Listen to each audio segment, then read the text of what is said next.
The Ottoman Empire was one of the world's longest-lasting and most dominant empires throughout history. Known also as the Turkish Empire, the Ottoman power was a state that controlled territory spanning across Europe, Asia, and Africa for over 600 years. In their first 100 years, due to their impressive abilities to take advantage of their weaker neighbors, and due to the massive mistakes made by kingdoms of the Balkans and other Christian powers including the Byzantine Empire, the Ottomans will rise from a small beylik to a regional power, and they will use this position as a stepping stone to expand even more. The conquering force began around the year 1299, when Osman I, a Muslim leader from the town of Sogut, Anatolia, styled himself as Supreme Leader or Sultan, following a string of raids led by Osman and his Ghazi troops against their Byzantine opposition. The name of the empire, Ottoman, is derived from the name of its first leader and founder.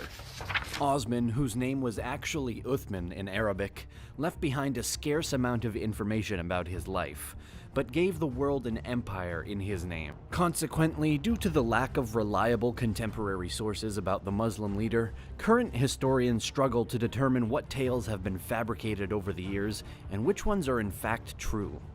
According to Ottoman lore, Osman I was the son of Ertugrul and grandson of Suleiman Shah, both of whom were from the K tribe of Oghuz Turks, although the latter connection has been debated by Ottoman genealogists.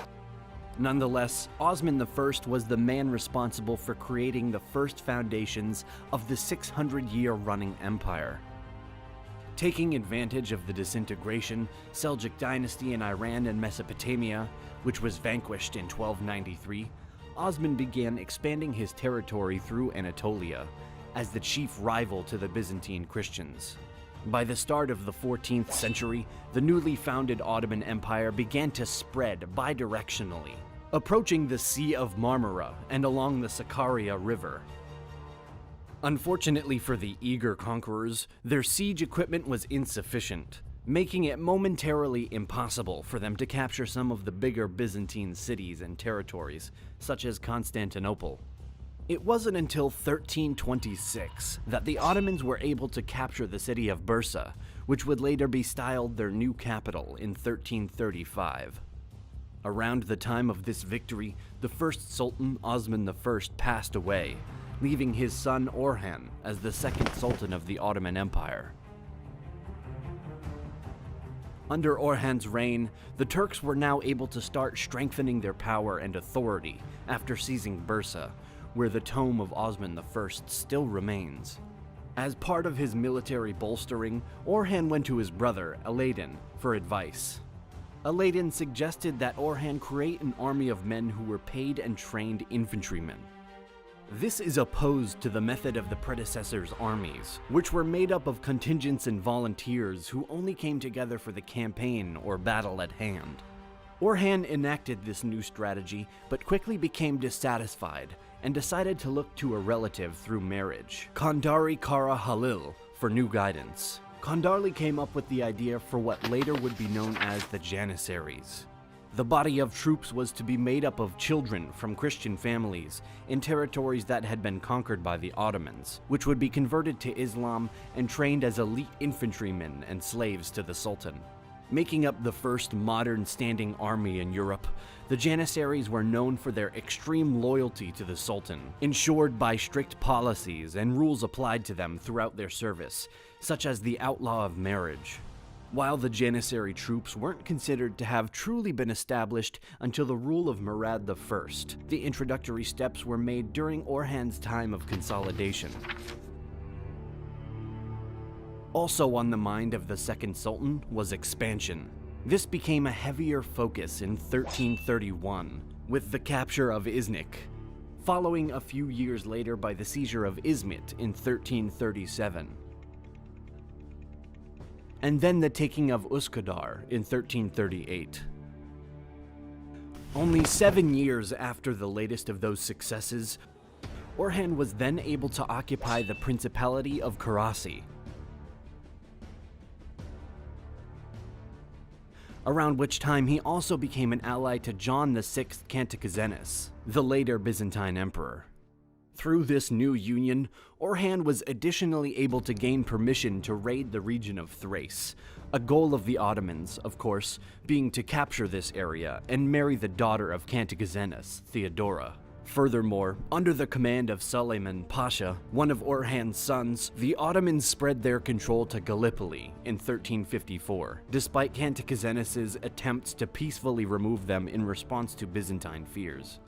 The raids throughout Gallipoli had also brought in remarkable rewards and treasures to the Ottomans, which attracted the attention of thousands of Turks around Anatolia who wished to join the empire's forces. Orhan refused to give up this new territory that he claimed was gifted to him by Allah, causing considerable backlash for the now emperor Cantacuzenus, which unintentionally helped lead to his downfall and turmoil within Byzantium.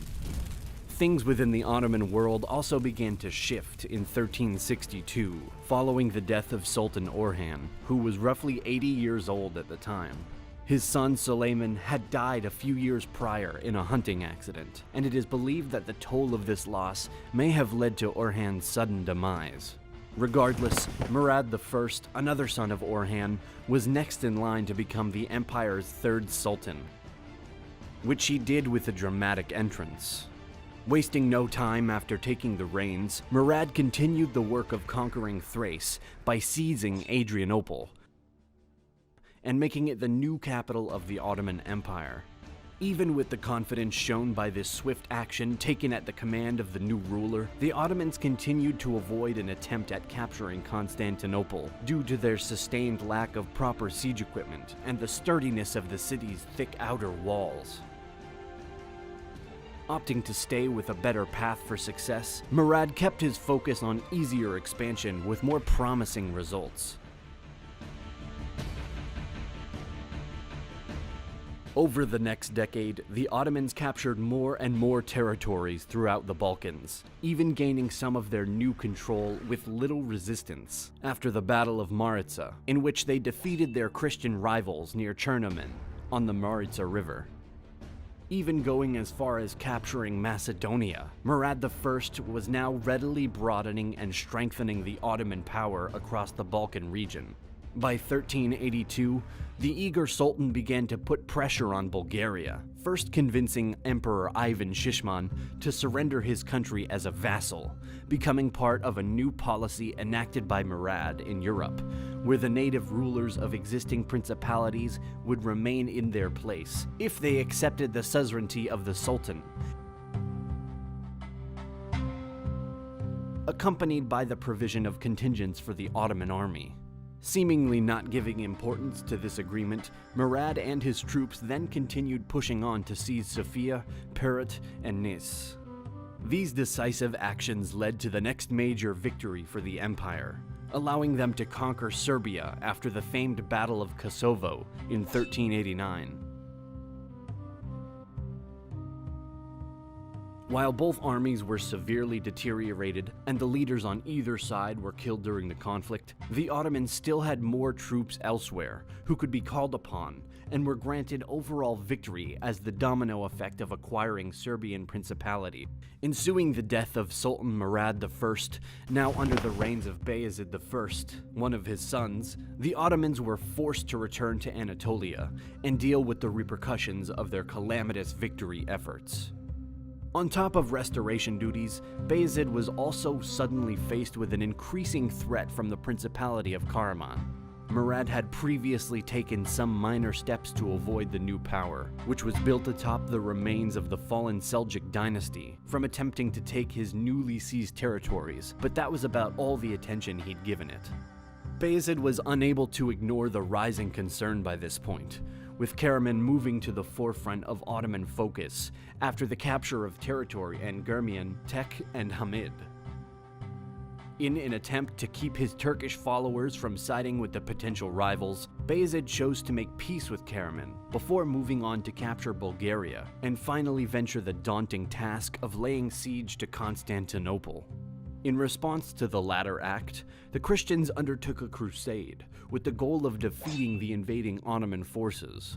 This resulted in the Battle of Nicopolis in 1396, which was won by Bayezid and his troops, massacring the Crusader army that was made up of Hungarians, Germans, French, and other Christian allies.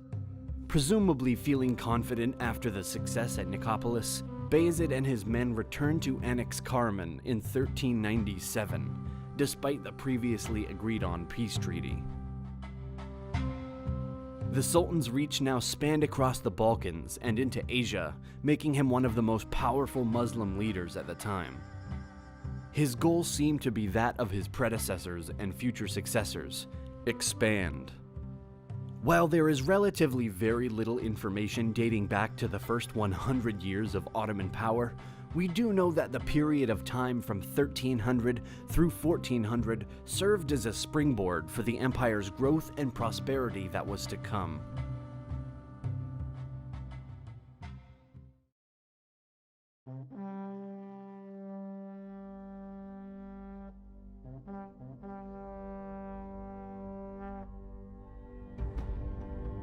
The start of the 15th century in the Ottoman Empire marked the final years of Bayezid I's reign as Sultan.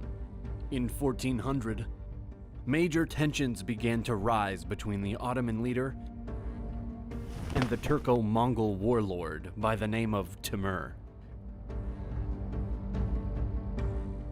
This once Cold War reached a heated climax in 1402 at the Battle of Ankara. While on his way back through Anatolia to confront the threat of his powerful rival, Bayezid was caught off guard by Timur and his troops as they besieged the city of Ankara, withholding the only source of water for the Ottoman troops and forcing them to engage in battle. By the end of the conflict, Timur's army prevailed, while Bayezid and his sons attempted to make an escape.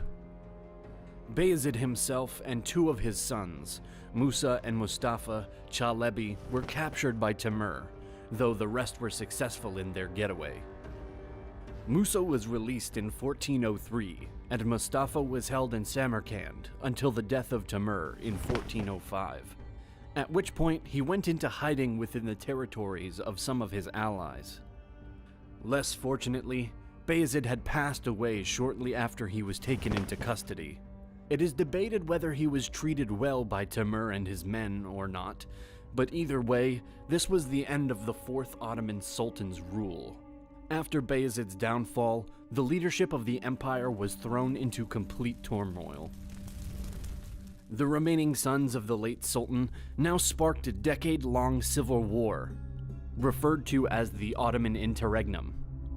Timur had confirmed Mehmed Chalebi as the new Sultan before he had passed, but Isa, Musa, and Suleiman were unhappy with this decision. The brothers all felt that they themselves were entitled to the Ottoman throne, and therefore did not recognize Mehmed's authority. Suleiman had established his capital in Edirne, formerly known as Adrianople, and extended his power throughout all of Thrace and the southeastern reign of Europe, stretching down to northern Greece. Mehmed centered his control in the city of Amasya. Meanwhile, Isa and Musa fought for control over Bursa, eventually leading to Isa obtaining dominion. This rise of power incited a new conflict between Isa and Mehmed, and after multiple defeats, Isa sought refuge in Constantinople, as Mehmed now took command of Bursa. Not long later, another battle between the brothers ensued at Karasi, now sending Isa fleeing to Karaman. It is said that Isa was later killed after being spotted in a public bath by order of Mehmed. Suleiman, who had backed Isa during the strife with Mehmed, now went on to successfully capture Bursa and later Ankara from the previously victorious brother. For the next few years, an alliance formed and flourished between Mehmed and Musa, the latter being sent across the Black Sea to serve as Sultan to the European part of the empire. Suleiman touted an alliance with Manuel II Palaiologos, and eventually won over the Serbs by the end of the Battle of Kosmedion in 1410. During this battle, Musa was defeated by Suleiman, though the tide would shortly turn once again. Due to apparent temperamental issues, Suleiman found himself rapidly losing allies and support. Taking advantage of the defections and abandonment on his brother's side, Musa found triumph at Edirne in 1411. Suleiman attempted to escape into Byzantine protection, but was murdered on his way, leaving Musa and Mehmed as co-sultans of the Ottoman Empire. Clearly unhappy about the Byzantine emperor's loyalty to Suleiman, Musa decided to lay siege to Constantinople as retaliation. Emperor Manuel, in turn, requested assistance from Mehmed, who made multiple attempts to defend him in a blatant breach of the agreement made with Musa. Unable to stay in Constantinople for long, though, Mehmed had to return to his own territory in order to deal with a mutiny before looking to the Serbian autocrat Stefan Lazarević for help.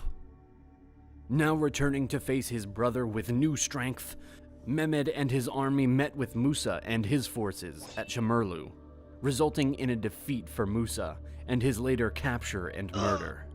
Finally freed of the constant looming menace of his brother's attempts to seize his power, Mehmed Çelebi became Sultan Mehmed I, accepting complete sovereignty over the empire and uniting those who had been divided during the long-running civil war. Throughout the rest of his reign, Mehmed focused on consolidating power across both Anatolia and the European region. He was faced with several challenges along the way, including a dispute with Mustafa, his remaining brother, who had finally come out of hiding. A theologian and revolutionary by the name of Sheikh Bedreddin also posed a threat to Mehmed's authority, sparking a discord that would last 4 years until the agitator was finally captured and hanged. Mehmed's tumultuous rule finally came to an end with his death in 1421, leaving control of the empire to his son, Murad II. During the start of Murad's time as Sultan, Manuel II Palaiologos made a deal with Mustafa Çelebi to free him from the exile he had been forced into before Mehmed I's death. The Byzantine emperor recognized Mustafa as the true heir to what had once been Bayezid I's throne. But he only found success for a short while before Murad finally ended Mustafa's campaign with his execution. Attention was now directed toward punishing the Byzantines for this unprovoked hostility. In an attempt to do just that, Murad decided to besiege Constantinople, but was recalled back to Bursa after Manuel attempted to utilize Murad's 13-year-old rebellious brother to fight back against him. The boy's revolt was subdued, and Murad was able to refocus his efforts towards fortifying his dominion by re-establishing his authority over the Anatolian vassals and principalities, as well as continued effort to expand further into Europe. Conflicts with Venice, Serbia, Hungary, and other non-allies became a regular occurrence near the end of the 1420s. In 1444, Murad faced a Christian coalition of crusaders at the Battle of Varna, led by John Hunyadi.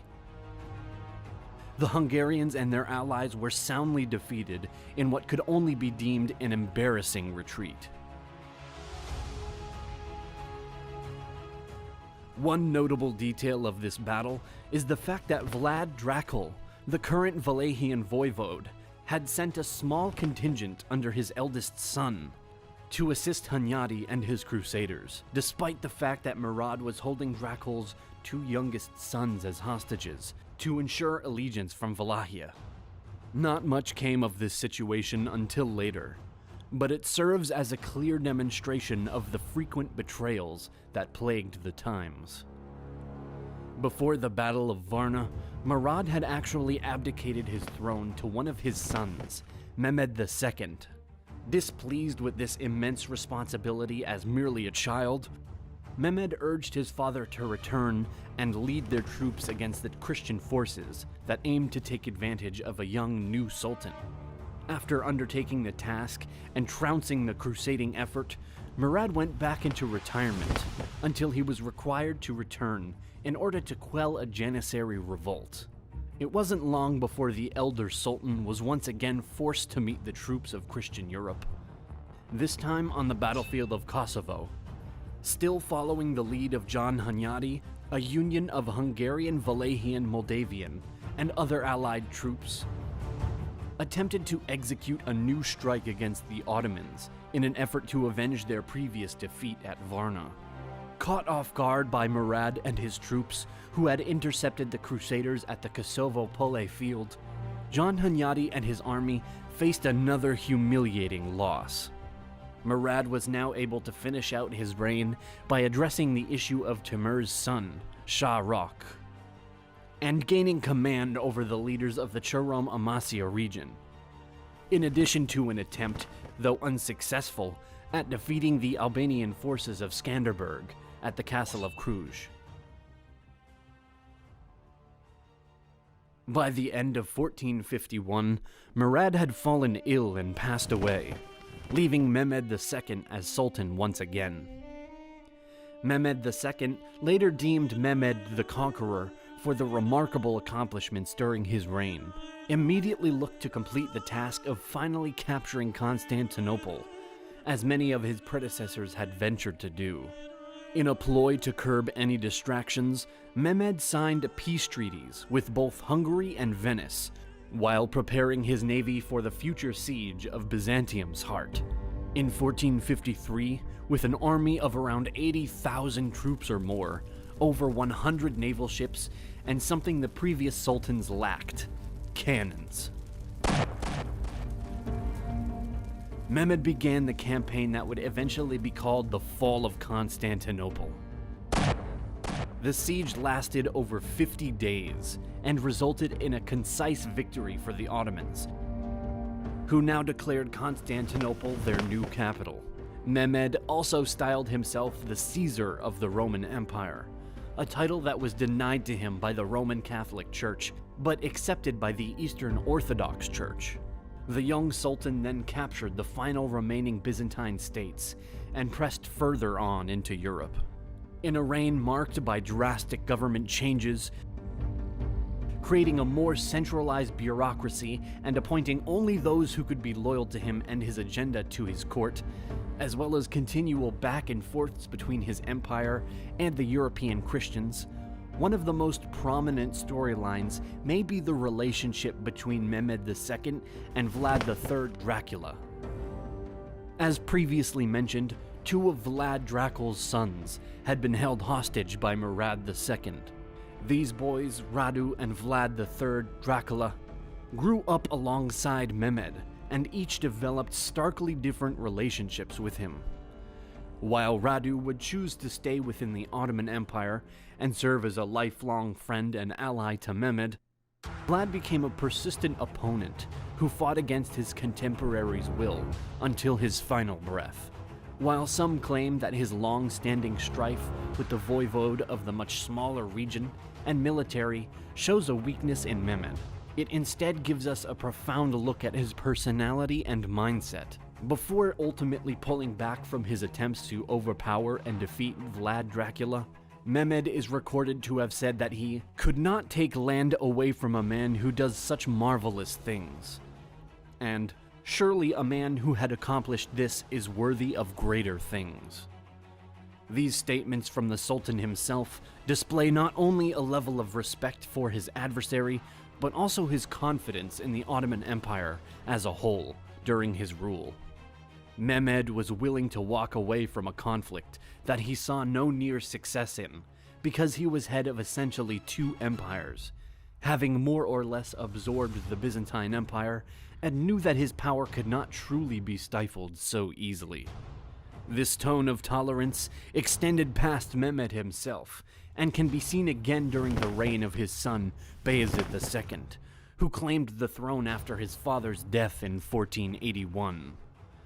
The start of Bayezid II's term as Sultan is slightly stained by a conflict with his brother, Kem.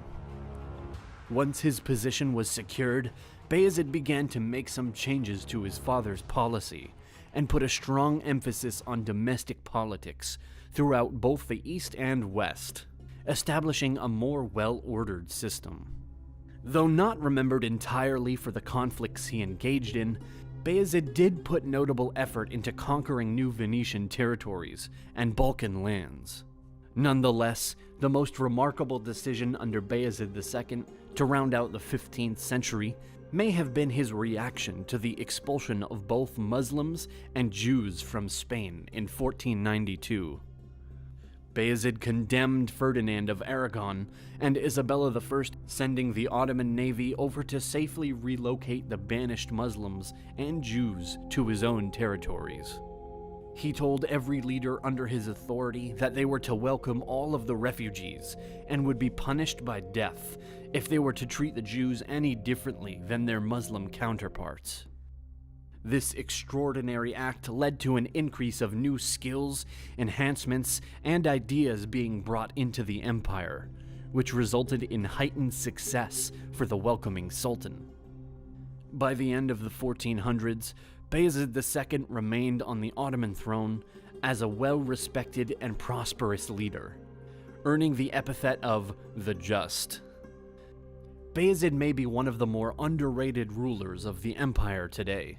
He, just like those throughout the rest of the century, accomplished noteworthy feats that helped to continue the propulsion of the Ottoman Empire and its power into the many, many years to come. At the onset of the 16th century in the Ottoman realm, Bayezid II was already locked in an intense naval war with the Venetians that would last until 1503. Tackling the new century with a desire for further consolidation,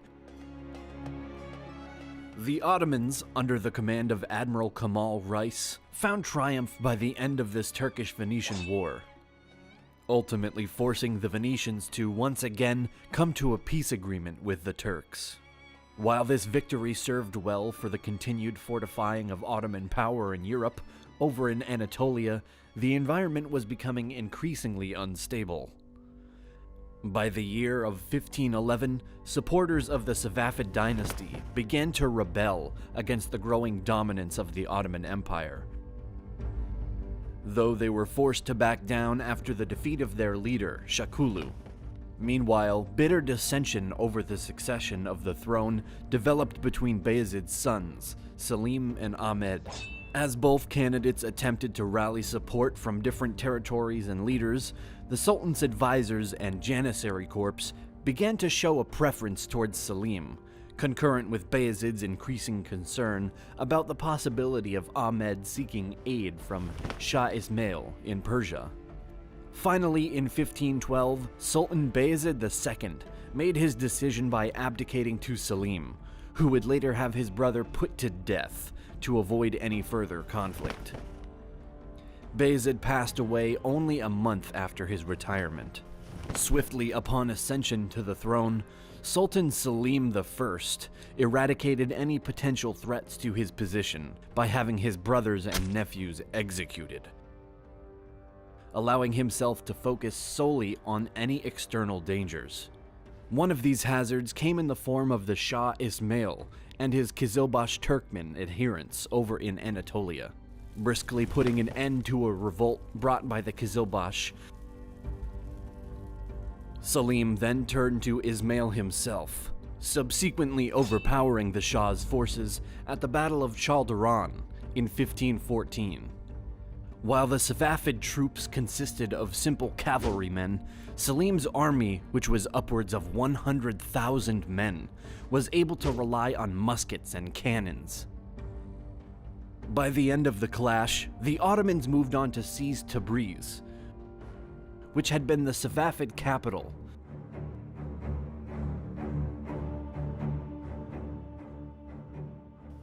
Then continued toward the Mamluk dynasty of Egypt. Emerging victorious from both the Battle of Marj Dabig in 1516 and the Battle of Radania in 1517 against the Mamluk forces, the Ottomans, in doing so, were able to bring Egypt, Hejaz, and all of the Levant into their empire.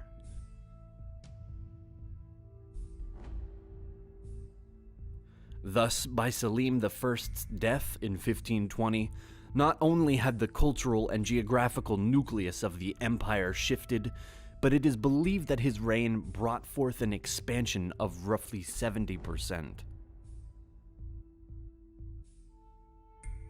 Following the passing of his father, Selim's only son, Suleiman I, became the next and later widely revered Sultan of the Ottoman Empire, known in the West as the Magnificent, and by the Ottomans themselves as the Lawgiver.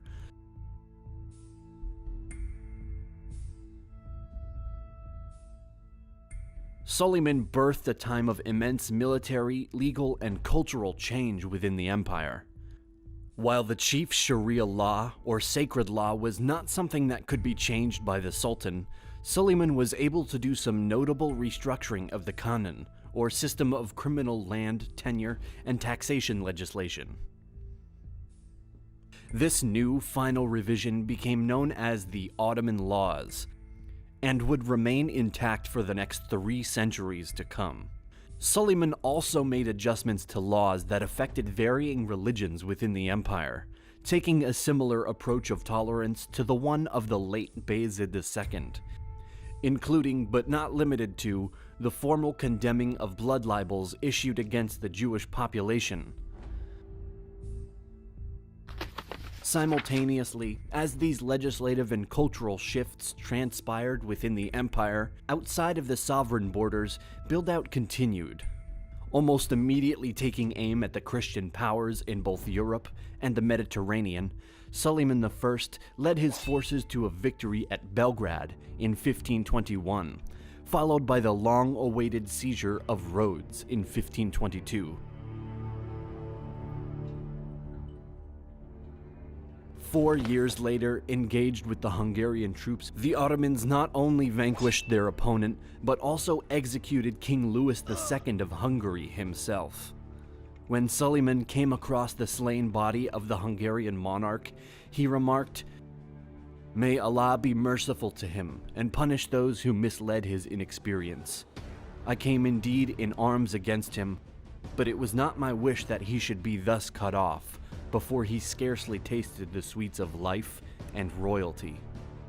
This unexpected void in Hungary's authority sparked a new conflict for the throne between the Habsburg Archduke of Austria and the Transylvania voivode.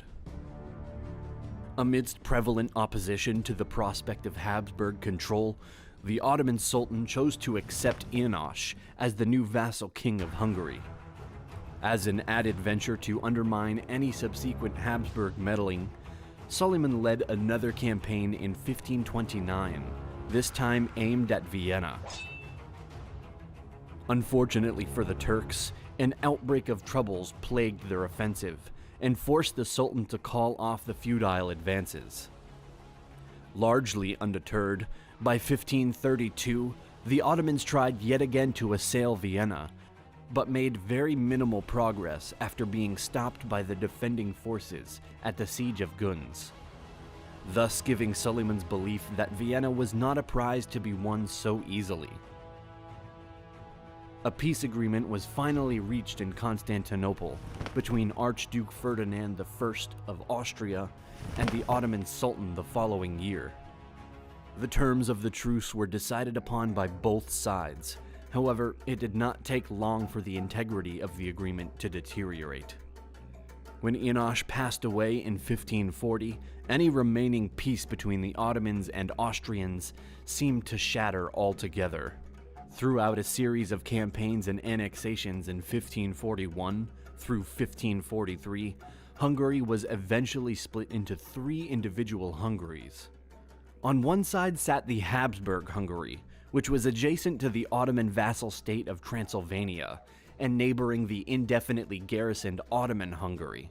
The succeeding 19 years marked a vigorous on and off war within the region, forcing a long bout of peace negotiations in 1562. All the while, as the discord between the Christian and Muslim sides played out in one continent, the Ottomans were also facing hostility over in the Middle East. Back in 1534, Suleiman launched the first of the 3 repetitive campaigns against the Persian opposition. The Ottomans would continue to push back against the Shah and his forces, participating in a prolonged chess game of territory exchange, until the final incursion ended with a peace treaty in 1544, securing various important gains for the Ottoman side. During this time, the Ottoman naval might began to flourish under Admiral Khair al-Din, taking on European allied forces near the coasts of Greece with great success. The range of the Turks' naval influence could be felt as far as the Indian Ocean, where they came in direct competition with the Portuguese ascendancy.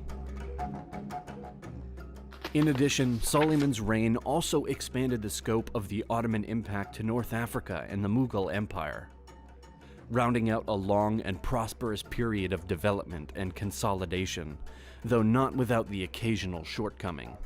Suleiman spent his final months at the siege of Sigetvar, which resulted in a taxing victory for the Ottomans, losing tens of thousands of men in the process, as well as their sultan. With his brothers having died or been executed previously, Selim II became the new leader of the Ottoman Empire in 1566. The first of many who would fall into the same pattern. Selim's dominance and true authority was often undercut by the sway of Mehmed Sakolu, his Grand Vizier and the women of his harem, most notably his wife. Thoroughly uninterested in a life saturated in politics, the new Sultan chose to leave much of the governing duties in the hands of the Grand Vizier. Nonetheless, Selim's reign was marked by the exchange of war for peace in regions previously contested by his father. The first treaty was signed in 1568, creating a new wave of non-aggression with Austria, mirroring the last ceasefire between the Ottomans and Safavids. While a rebellion in Yemen crept up shortly after, it was quickly subdued. The only main conflicts faced during the period of Selim's rule played out after the capture of Venetian territory of Cyprus in 1570, the same year that a peace treaty with Russia under the rule of Ivan the Terrible was reached in Constantinople.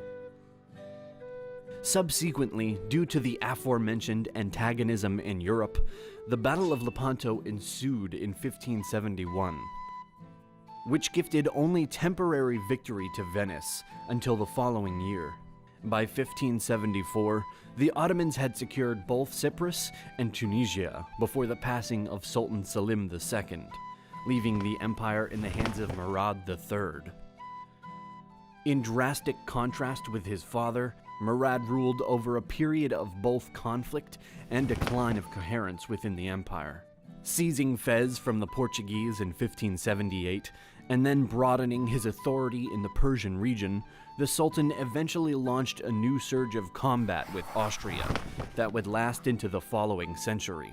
During this time, a notable alliance was formed between the Ottoman vassals with the Austrians, despite the clear breach of terms with the Turkish suzerainty. The period of 1570 until 1590 also marked a relaunch of hostilities with the Safavid dynasty. Meanwhile, the state of affairs within the Ottoman borders fared no better.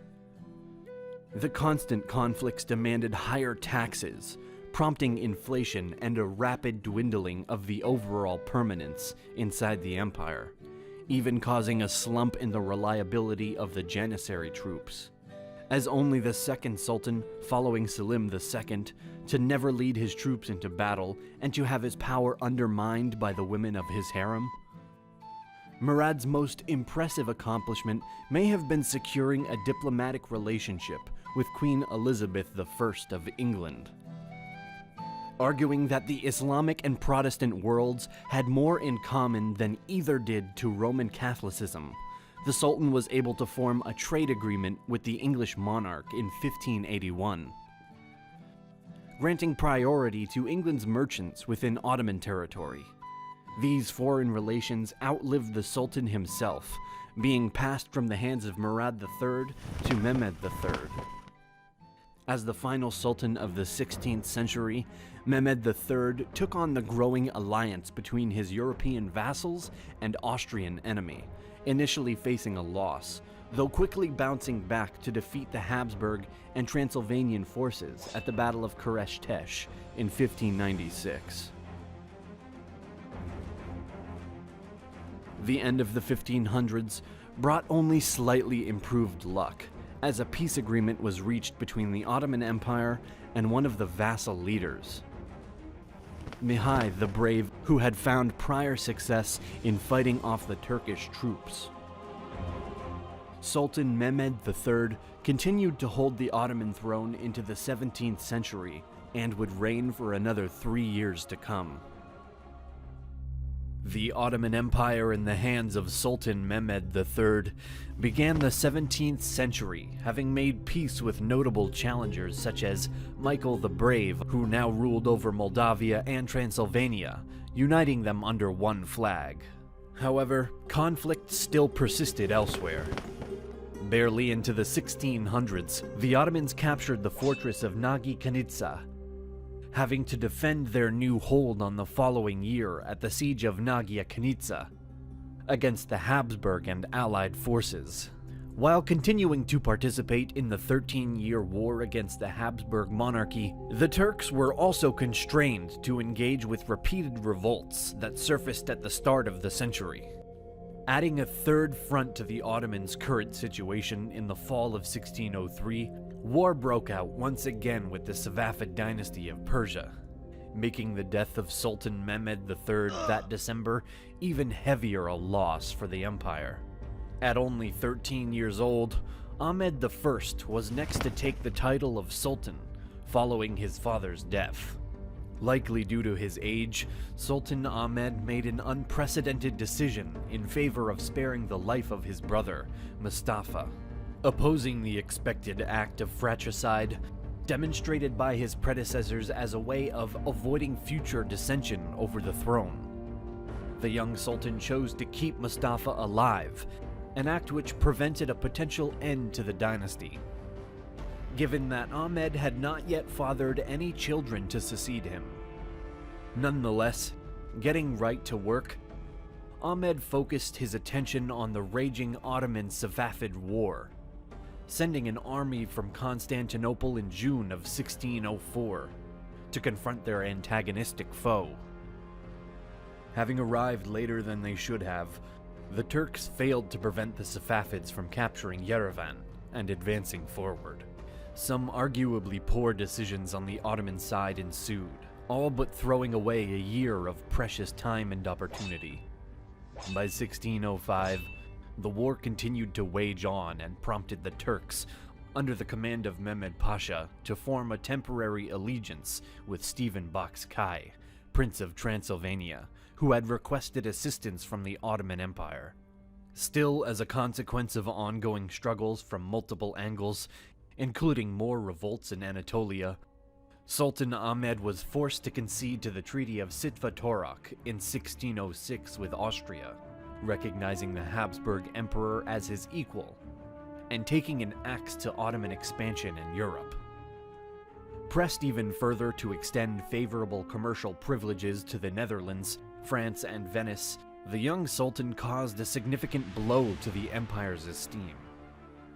Forced once again to come to an agreement with a bitter rival near the end of 1612, the Ottomans and Safavids signed the Treaty of Nasa Pasha, surrendering all territory gained in the 1578 to 1590 war back to the Persians, resetting the map to that of 1555 after the peace treaty of Amasya. The same year also marked a renewal of non-violence with France, Venice, and England, as well as a novel trade treaty that was signed with the Dutch Republic. While scrambling to create a wave of harmony, Ahmed's attempts to calm the atmosphere within his sovereign borders through new regulations, religious donations, and architecture were mostly overshadowed. After a reign plagued with turmoil, Sultan Ahmed fell ill and passed away in November of 1617, leaving the unsteady empire under the watchful eye of Mustafa I. In an unusual occurrence, the death of the prior sultan left the throne open to multiple candidates, all of which resided at the sultan's palace. Due to Ahmed's son's age at the time, a court faction in favor of giving the title to Mustafa overruled the opposition and enthroned the new sultan. As the first brother to become sultan ahead of their predecessor's sons, Mustafa had minimal luck in restabilizing the empire. Often described as having severe mental abnormalities, Mustafa was influenced by his mother, Halim Sultan, who obtained notable direct power in his place. Nonetheless, after only a short rule, the sultan was ousted by another court faction, who chose to instead replace him with his nephew, Osman II. Claiming the role in 1618, aged only 14 at the time, Osman II was aware of the desperate need to repair the current state of affairs within the empire. The young sultan first signed the Treaty of Sarav with the Safavids before personally leading an incursion into Poland, which had previously interfered with Ottoman vassal states during the Moldavian Magnate Wars. Though another treaty was necessitated by the Ottomans' loss at the Battle of Chotin in 1621, Osman was undeterred from his goal to mend the empire's prestige. Blaming the debased Janissary Corps for what he deemed inadequacy during the previous ventures, the Sultan decided to close their coffee shops and slash their pay as punishment. Osman was unable to follow through on a plan to overhaul his current forces and create a more reliable army before the outraged Janissaries rebelled. Sultan Osman II was dethroned, imprisoned, and subsequently strangled to death, marking the first Sultan assassination performed by the Janissaries. Taking advantage of his nephew's downfall, Mustafa I regained his throne in 1622, immediately cracking down on all those who were involved in Osman's execution. Unable to maintain any level of control in the face of growing tensions between the Janissaries and Sipahi cavalrymen, as well as a revolt by the Governor-General of Erzurum to avenge Osman, Mustafa's mother ultimately supported a move to oust her son, on the condition that he not be killed in the process. Ahmed I's 11-year-old son, Murad IV, now ascended the throne in September of 1623. Though his first years as ruler were mostly dominated by his mother and grand viziers, Sultan's reign became a beacon of hope for the restoration of the empire's inner amity. And foreign conflict with tenacious ferocity, Murad was known for his heavy-handed brutality and tendency to only loosely follow the overarching Sharia law. With the Safavids now invading more territory to the southeast, the Ottomans focused this ruthless grit back onto the war with the Persians. Able to seize Azerbaijan, Tabriz, and Hamadan, even Baghdad in 1638, the Turks then signed the Treaty of Zahab the following year. The siege of Baghdad also brought a notable meeting between Sultan Murad and two ambassadors from the Mughal Empire, exchanging gifts and supplies, before sending a handful of Ottoman troops to accompany the Mughals on their own expedition to Surat. Ironically, having banned alcohol, tobacco, and coffee, Sultan Murad IV eventually succumbed to his own alcohol addiction in 1640. Succeeding his brother, Ibrahim I took the throne and quickly moved to make peace with the Safavids and Austria. In stark contrast, by 1645, Sultan Ibrahim had already sparked a war with Venice over the island of Crete. Being a fan of extravagance, the new sultan's rule brought with it an increase in taxes, causing disapproval and resentment within the region. While the Grand Vizier Kara Mustafa Pasha had helped to correct economic deficiencies within the empire before his execution in 1644, not enough had been done, and the burden caused by Ibrahim's expensive intrigues remained. After a previous failed attempt to depose the monarch in favor of one of his own sons, a Janissary rebellion led to the capture of the ultimate assassination of Sultan Ibrahim I, handing the throne over to his 6-year-old son Mehmed IV. Sultan Mehmed IV, the second longest reigning ruler of the empire, ushered in a period of short-lived improvement. Bringing about heightened expansions in Europe, the Ottomans managed successful campaigns against the adversaries such as Venice, Transylvania, Poland, and even Russia.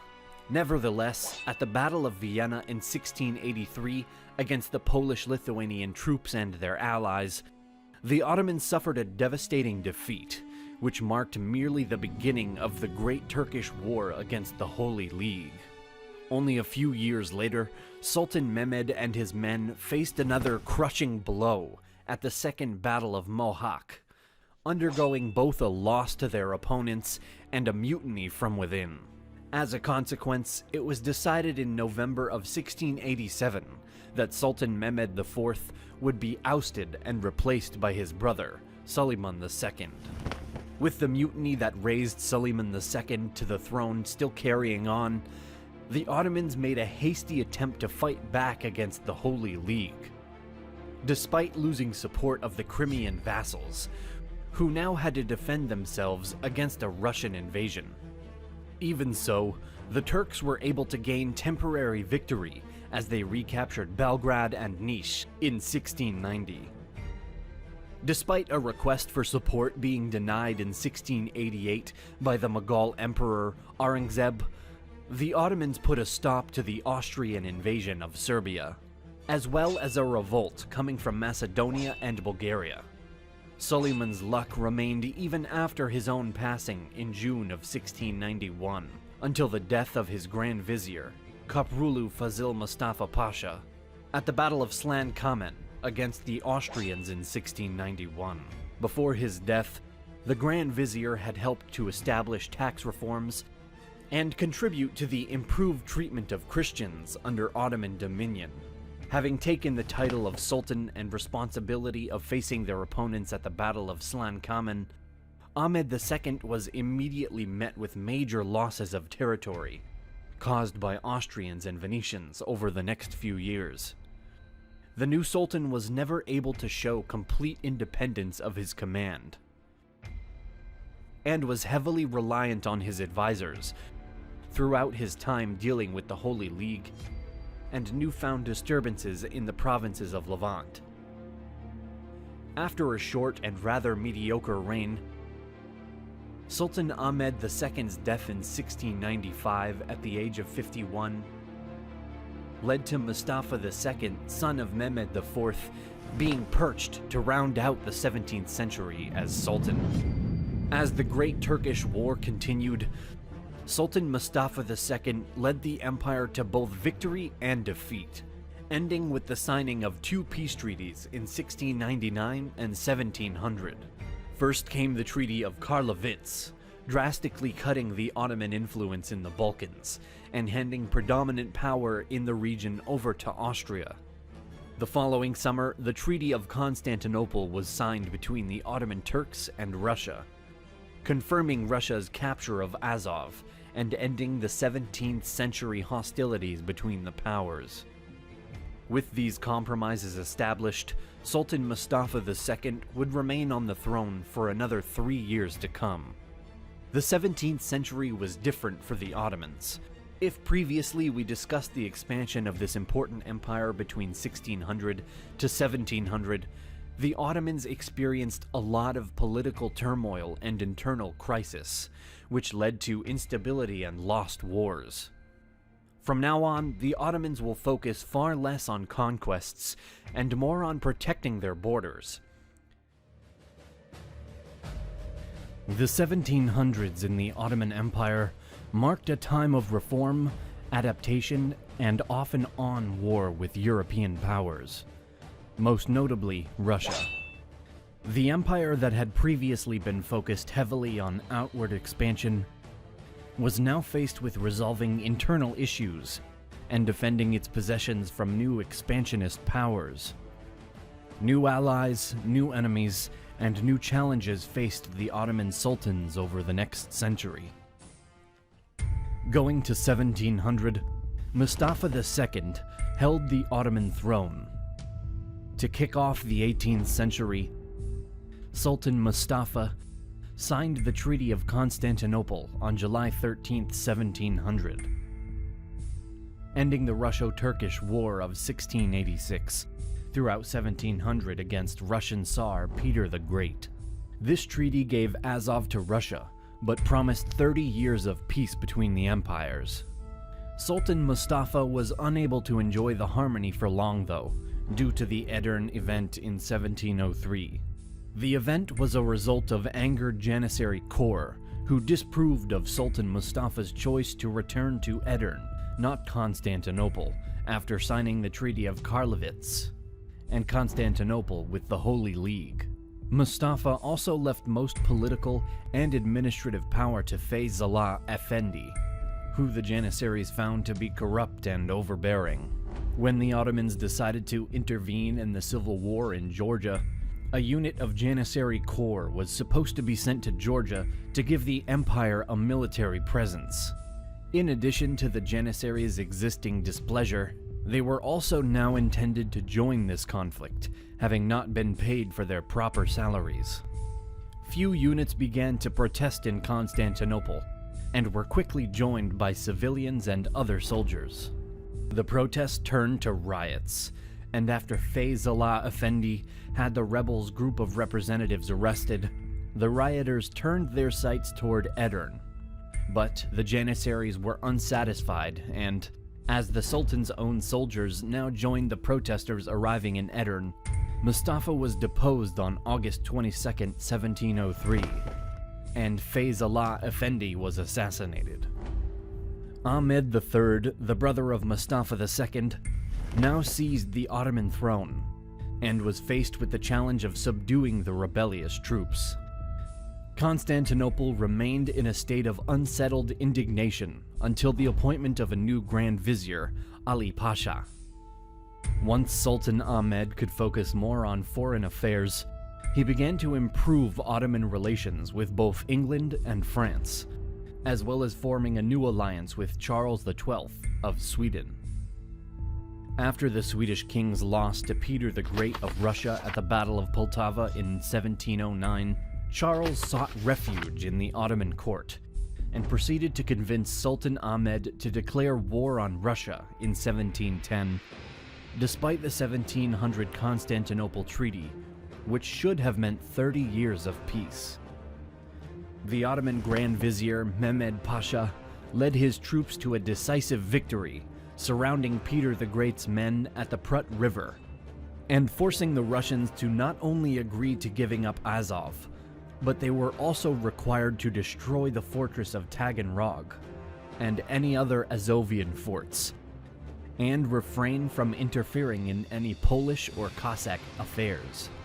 Once the Russians were no longer a direct adversary for the time being, Ahmed turned his attention to the Venetians, declaring war on Venice in December of 1714. The Ottomans used a coordinated naval and army effort to seize Morea the following year. Word of the Turks' victory made its way to Austria, and the Austrian Emperor Charles VI chose to intervene, kicking off the Austro-Turkish War of 1716 through 1718. Prince Eugene, Austria's Habsburg general, led his troops to drastic success against the Ottomans, although the war itself began to disrupt Dutch and British Mediterranean trade. In 1718, Great Britain and Holland urged the Ottomans, Venetians, and Austrians into signing the Treaty of Passarowitz, ending the conflict and confirming the Ottomans' gain of Morea. Unfortunately for Sultan Ahmed, the agreement also forced him to hand over Belgrade, Little Wallachia, and Banat to Austria, which threw a wrench in his empire's westward expansion. A few years later, in June of 1724, the Russo-Ottoman Treaty was concluded, which was intended to partition their shared neighbor of Safavid Iran. but the Ottomans were essentially chased out of the region by 1730. Potentially fueled by this failure, in addition to anger toward the Sultan's excessive indulgence and overly lavish lifestyle in a time of economic struggle, a Janissary mutiny broke out again, led by Patrona Halil. Sultan Ahmed III was subsequently deposed and replaced on the throne by his nephew, Mahmud I. One of the many sultans to do so, Mahmud was forced to first calm the boiling tensions in his empire after his uncle's overthrow. After roughly a year, Sultan Mahmud was able to end the rebellion with the execution of Halil and a large portion of his supporters. During his reign, Mahmud became stuck in an on-and-off war with Persia, which brought about no real conclusion, whilst also being faced with more discord in Europe beginning in 1735. The new Russo-Turkish War began after Russia decided to sign the Treaty of Ganja with Iran, creating an alliance against the offensive Ottomans. The Russians now turned toward Crimea, which they continuously sieged, burning palaces and fortifications as they pushed deeper into the peninsula. They finally reached Azov, where they captured the Ottomans' fortress there. Although Russian goals were aggressive, all sides of the conflict were essentially subdued by a plague outbreak throughout 1737 to 1739. Still, Austria attempted to join the war against the Turks during 1737, but they faced repeated defeats at the hands of the Ottomans and eventually lost Belgrade after an incursion in the late summer of 1739. All three empires made negotiation efforts partway through the war, but no progress was made diplomatically. Russia continued to drive deeper into Ottoman territory through 1739, despite the fact that the Austrians seemed to have had enough. The same year, the Treaty of Belgrade was signed, ending the Austro-Turkish War and giving the Ottomans the Kingdom of Serbia, part of Banat, as well as handing over Oltenia over to the Ottoman vassal of Wallachia. Russia was eventually forced to sign the Treaty of Niš, roughly a month later, which ended their war with the Turks while allowing them to keep control of Azov. 6 years after peace was made with his European opponents, Sultan Mahmud died of natural causes and was succeeded by Osman III. Osman, son of Mustafa II, spent 51 years in captivity after his father's deposition and seemed to have developed some behavioral issues as a consequence. Potentially due to his unusual mind, Osman was not responsible for many significant changes or events in the empire's history. One of the peculiar modifications made during his reign was the banning of all music and musicians from his palace. Nonetheless, a more important action taken by Sultan Osman III was the declaration of the Firman in 1757 that preserved the division of responsibilities for various holy land sites between Christians, Jews, and Muslims. That same year, on October 30th, Osman passed away, leaving the Ottoman throne open to Mustafa III. Mustafa III was determined to create more solidity within the empire. He focused initially on issues with coinage, aqueducts, and other internal affairs, as well as spending a decent amount of time traveling to ensure that his laws were being enforced throughout his territory. Externally, Mustafa was determined to maintain peace with Europe. Despite pressure from Frederick the Great of Prussia to become more involved in European affairs, the Ottomans put great effort into remaining peaceful until war with Russia became inevitable once again. Russia's overbearing attitude toward Poland and Crimea became too much for the Ottomans, and another Russo-Turkish conflict erupted in 1768. The war was an embarrassing defeat for the Ottoman Empire, which was forced to give up territory reparations, and allow the Russians to be protectors of Orthodox Christianity in the Ottoman vassal states of Wallachia and Moldavia in 1774. Although a treaty was signed in July, Sultan Mustafa III had actually died of a heart attack in January of 1774, which meant that the war was resolved under the reign of Abdul Hamid I.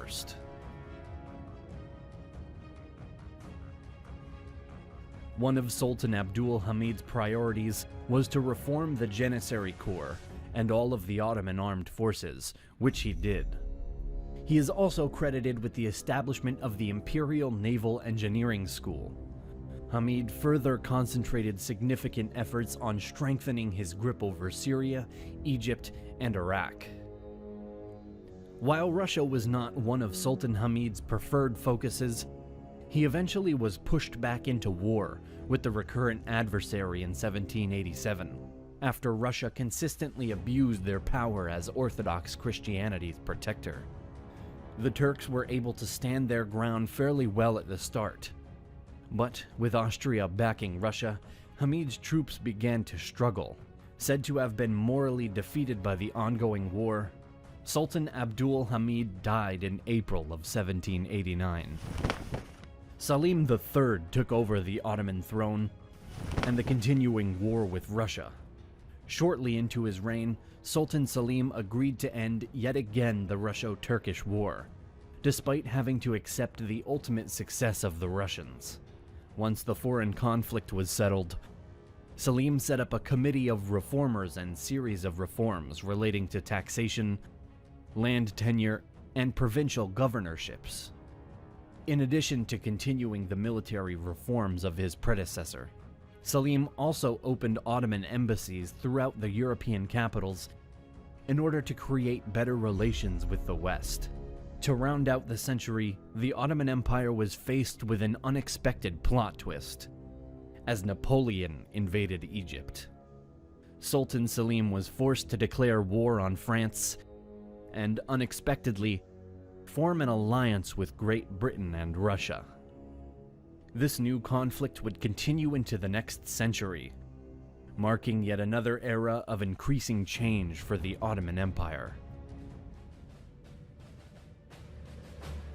The 19th century in the Ottoman Empire pushed the Turks into a position of desperate defensiveness and required the centuries-old conquering power to make alliances with unexpected nations in order to prevent collapse. Without a doubt, the 1800s marked a rapid decline for the Ottoman Empire, and through challenge after challenge at each sultan who would take the throne over the next 100 years.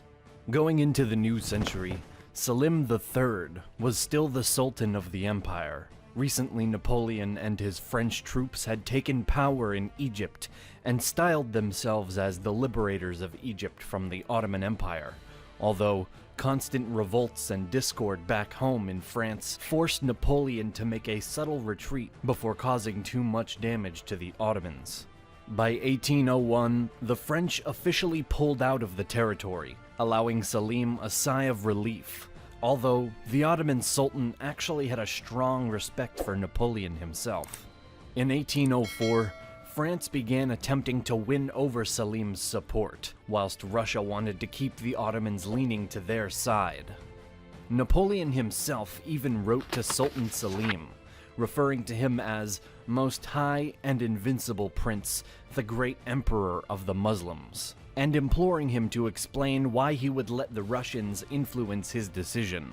The Frenchman also noted that he himself recognized the title of Emperor for Salim, so the Sultan should do the same for him in return. He lastly notes that the Russians have 15,000 men at Corfu, pointing out that those troops surely were there to oppose the Turks and not the French. Salim truly wished to grant Napoleon the favor, but was too intimidated by the military might of the Russian-British alliance that faced the French. The Ottomans ultimately agreed to maintain a defensive alliance with Russia until 1806, at which point war broke out between the empires once again. The Russians were outraged by Selim's decision to depose his vassal states' Russophile governors in Moldavia and Wallachia. Meanwhile, within the empire, Selim was faced with rebellion from his Janissary and Yamak troops due to his new reformist policies. The Sultan was eventually ousted from the throne and put into prison in 1807. Mustafa IV was assigned as Selim's successor. An attempt was made by reformist supporters to reinstate Selim as Sultan, but Mustafa ordered his assassination before anything could be done. The new Sultan's endeavors to undo his predecessor's reforms were cut short by Selim III's brother, Mahmud II, whose supporters quickly deposed Mustafa in July of 1808 and crowned Mahmud in his place. Sultan Mahmud II wished to continue the westernization reforms of his brother, but was first faced with more pressing matters. The war with Russia was only ended in 1812 with the Treaty of Bucharest, and the Ottomans were forced to give Bessarabia, or eastern part of Moldova, over to the Russians after facing demoralizing losses. The Serbian fight for autonomy shook the Balkans in 1815, and the Greeks were moving in the same direction themselves. In 1821, Greeks in the Morea revolted against Ottoman sovereignty, triggering the start of their war for independence. Also, a Romanian uprising existed at the same time. Sultan Mahmud initially called on the governor of Egypt for help, and the Ottomans were temporarily able to regain control until an alliance of Britain, France, and Russia routed the Ottoman-Egyptian coalition at the Bay of Navarino in October of 1827. Mahmud reacted by declaring war on Russia as the dispute with Greece continued. Another Russo-Turkish war waged on from 1828 through 1829, and the following year, the Ottoman Empire was forced to acknowledge Greek independence. In 1831, the governor of Egypt, Muhammad Ali Pasha, confronted Sultan Mahmud about a promise that had been made to him earlier, in which Mahmud agreed to make Ali the governor of Syria and Tarsus. Mahmud refused to follow through, and Ali reacted by sending troops under the command of his son, Ibrahim Pasha, to seize Damascus, Aleppo, and Konya, and then march towards Constantinople. Sultan Mahmud, who had stunningly sacked the entire Janissary Corps back in 1826, now had to seek aid from foreign powers. He first appealed to the British, who declined due to France's support of the Egyptians. Mahmud then turned to Russia, who agreed to an alliance. Still, the Egyptians routed the Ottoman forces at Nizip in June 1839, around the same time that Sultan Mahmud began the Tanzimat reform era, which brought about a more modernized and European-inspired Turkey. Before he was able to see the results of these changes, though, Mahmud II died of tuberculosis in the summer of 1839. Abdul Masih I replaced Mahmud as the new sultan and continued the increasing reforms within the empire. The year after the new young sultan took the throne, the Oriental Crisis of 1840 occurred during the ongoing Egyptian-Ottoman War, and the entirety of the Ottoman naval forces defected to Muhammad Ali and the Egyptian cause. France was ready to back the Egyptians, but Britain, Russia, Austria, and Prussia came to the Ottoman Sultan's aid.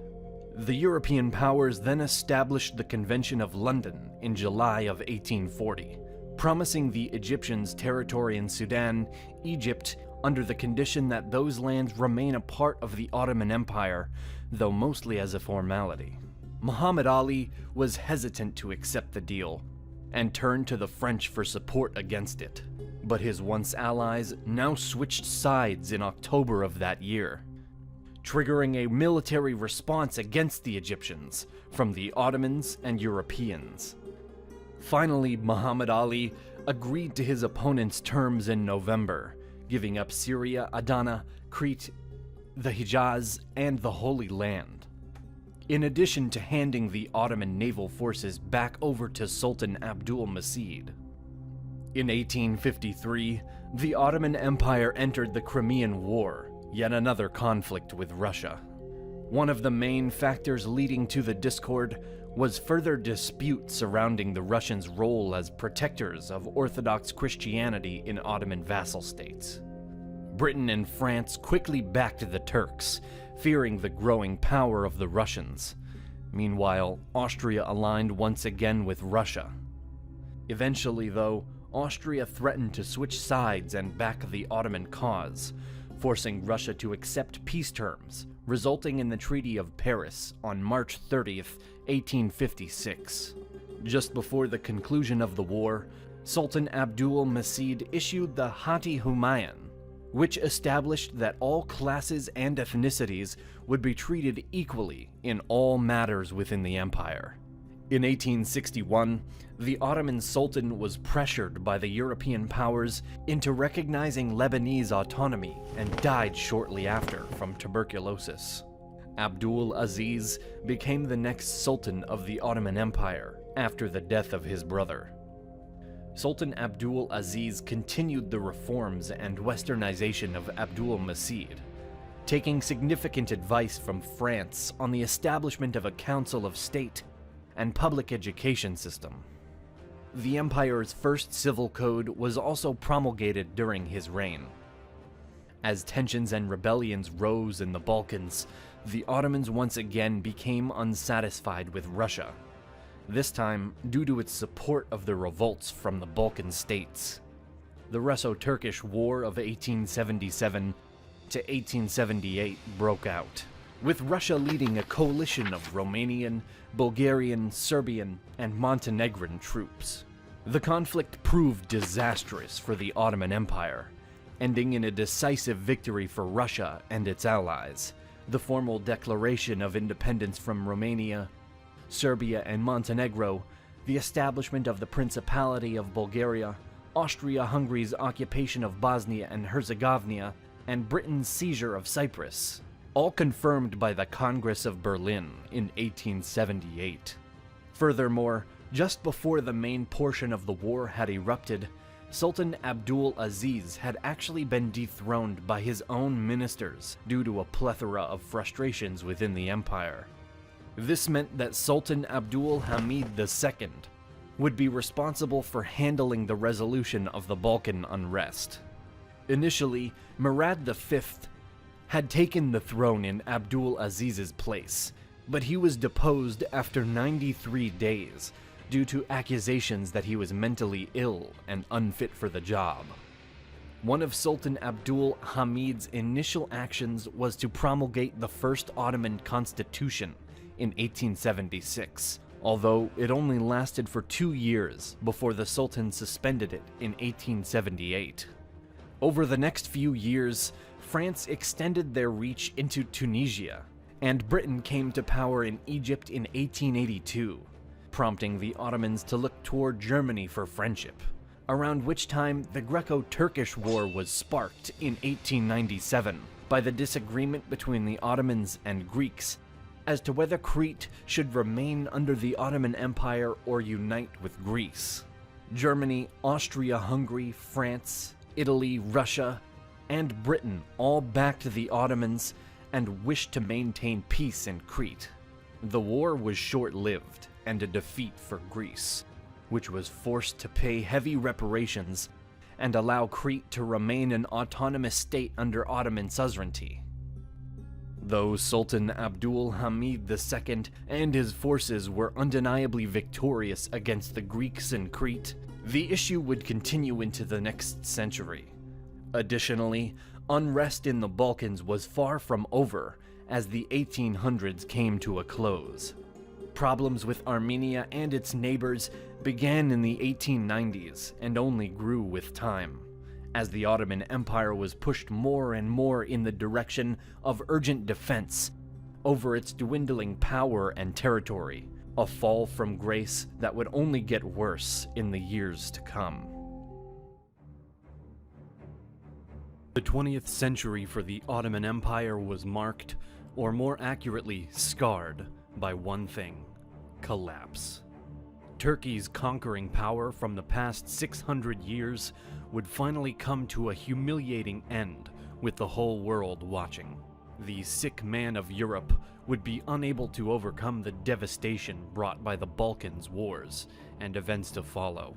The first domino to fall was actually prior to the Balkan Wars, and is known as the Young Turk Revolution. The Young Turks, alongside other reformist groups making up the Committee of Union and Progress, was a movement established by groups of young university students in favor of once again establishing a constitutional monarchy like the one that the Sultan Abdul Hamid II had established in 1876 and abolished 2 years later. As the Ottomans were pushed more and more into a defensive stance against the rest of Europe's powers, many of the Young Turks and other Unionist reform supporters became further concerned with preserving their state. When the Anglo-Russian Convention of 1907 occurred, the Ottoman reformists felt that there was a potential for the diplomacy to extend into a partition of Ottoman-controlled Macedonia. Finally, in July of 1908, the revolution broke out, led by Unionists such as Major Ahmed Niazi, Ayub Sabri, and Ismail Enver, and began to put heavy pressure on the Sultan to end his absolute rule and reinstate the constitution. Given the amount of support within the Ottoman military and the weak state of Abdul Hamid's rule, the revolution ended on July 24th, with the Sultan capitulating and restoring a constitutional monarchy. The Ottoman government now underwent a significant change, and a general election took place in November of 1908. The Committee of Union and Progress, or CUP, had great success, and as did many other former movements, established new political parties, such as the Freedom and Accord Party, or the Ottoman Socialist Party. The new system was messy, and many of the incoming politicians were working-class people with no experience running a government.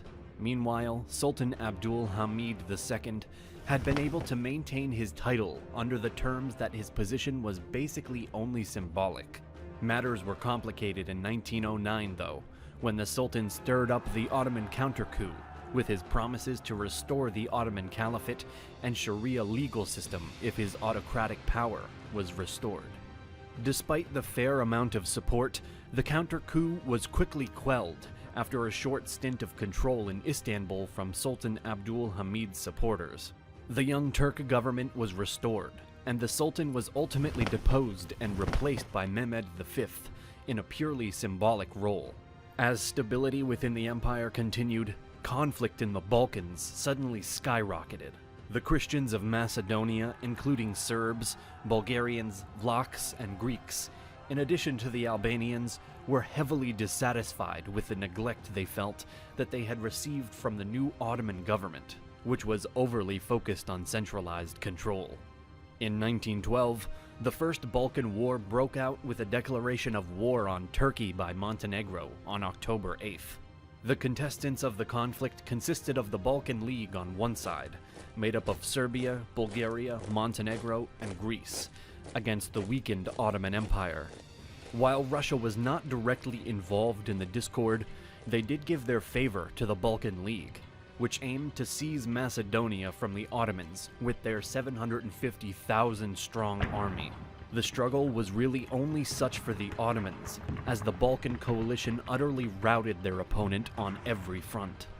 All while the Balkan conflict carried on, the Ottomans were actually also locked into the Italo-Turkish War that started in 1911, after Italy demanded that the Turks give them territories in North Africa. The Ottomans refused, but Italy took the territories by force rather easily, stripping the Ottomans of some of their only remaining African possessions. Italy gained today's Libya and the Dodecanese Islands. The collapsing Ottoman Empire stood no chance against the allied Balkan powers, and by December 3rd, both sides were ready for an armistice. A brief revival of the conflict came after the coup in January of 1913, raiding the Sublime Porte and the government buildings and empowering the triumvirate of the three pashas. A peace treaty was finally signed in London 4 months later, and officially stripped the Ottomans of almost every European territory they had left, including Albania, which would become independent, and Macedonia, which would be split between the Balkan nations. Although the Turks were not extensively involved in the Second Balkan War, which came as a consequence of disorder between Romania, Serbia, Greece, and Bulgaria about the borders of their new Macedonian possessions, they did use the opportunity to retake Adrianople in a violation of their previous armistice with Bulgaria. In 1914, general elections now confirmed the CUP's authority, and the Ottoman imperial government was established in January of that year. Although going into the First World War, the three pashas would remain the de facto rulers of the new military regime in the empire. On October 28, 1914, the Ottoman Empire officially entered World War I after signing the Turco-German alliance back in August of the same year. The friendly relations between Germany and Turkey played a significant role in the empire's entry into the war, in addition to Turkish opportunism and dislike of the Triple Entente nations. Germany had previously sent a military mission to Turkey, in which the Ottoman army and navy were organized under the leadership of Liman von Sanders, and greatly solidified the alliance between the involved authorities. The Germans also hoped that the Ottoman decision to join the side of the Triple Alliance would encourage Balkan states, such as Bulgaria, to support their cause as well. Meanwhile, the Turkish ambassador in Paris, Rifat Pasha, warned Enver Pasha, the Minister of War, not to join either side, as he believed that both alliances had the potential to shatter what little strength the empire had left. Enver Pasha, on the other hand, was unfazed, and insisted that the early victories of Germany proved that they would be on the winning side of the war. The earliest military action taken by the Ottomans during the First World War was an attack on Russia's Black Sea coast that triggered a quick response and declaration of war from Russia, Great Britain, and France. From there, the Ottoman Empire mostly fought within the Middle Eastern and Balkan theaters, and achieved significant victories near the start of the war, such as that at the Battle of Gallipoli. As the Turks were busy fighting on the world stage, they also faced revolts and a growing uprising from the local Arab territories.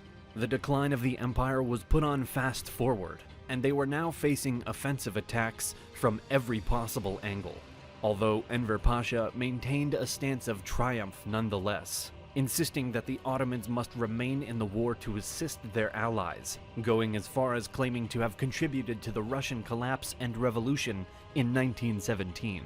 Still, when Bulgaria was forced into an armistice after a successful offensive by the Allies at the Macedonian front, the Ottomans were put in an impossible position without the Bulgarians' assistance.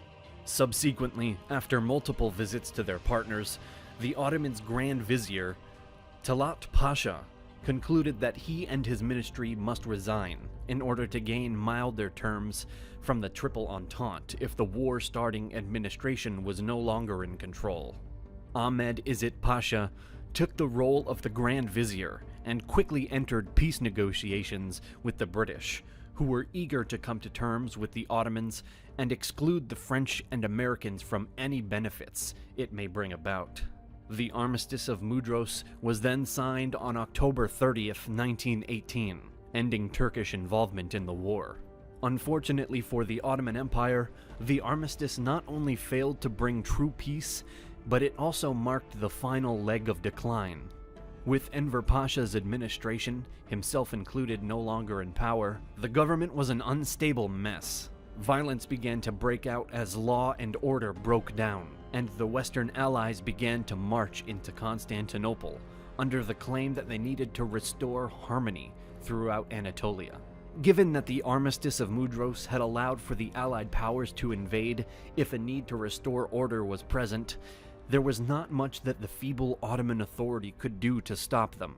The occupation of Constantinople lasted until the Treaty of Sèvres was signed on August 10, 1920, which gave the European allies control over Turkey's finances, a limit on their military numbers, and a significant amount of territory loss for the Ottomans. The Ottoman Empire, which was soon to be abolished, had to relinquish all right to North Africa and Arab Asia, and the empire was partitioned between Greece, Armenia, France, Italy, and Britain. To complicate matters, though, the treaty was never ratified due to an increasing nationalist movement throughout Turkey, leading to the Turkish War of Independence and the creation of the Grand National Assembly, which fought on one side of the war against the Sultan and the Western Allies, with the additionally unstable Russia backing the Turkish nationalists in hopes of developing a new communist ally and keeping the rest of Europe distracted from their own chaos. The revolutionaries were able to conclude a series of peace talks, ending in the Treaty of Kars, the Armistice of Madanya, and the ultimate destruction of the Ottoman Sultanate, and the empire in its entirety. The final sultan, Mehmed VI, left for exile on November 17, 1922, officially ending the collapse of one of the world's largest and long-lived empires in history. Under Mustafa Kemal, Turkey managed to regain territories in Anatolia and become independent. The new Turkish government earned international recognition through the following Treaty of Lausanne in the summer of 1923, officially replacing the Ottoman Empire with the Republic of Turkey. The history of the Ottoman Empire is vast and more than interesting, starting even before the Sultanate itself, with the arrival of the Turkish tribes of Anatolia, the Battle of Manzikert, the creation of various sultanates, and then the start of the Ottoman dynasty. This empire that existed for 600 years dominated its neighbors, won battles and wars, expanded quickly, and became a predator in this part of the world, achieving great success. But, as history has always shown us since the beginning of time, that every action has a reaction, every day becomes night, and every empire has its downfall. As other empires before them, the Ottomans did write their final page of history. Thank you for watching our episodes about the Ottoman Empire. You can buy me a Turkish coffee and massively support my work by joining my Patreon account. See you on the next video.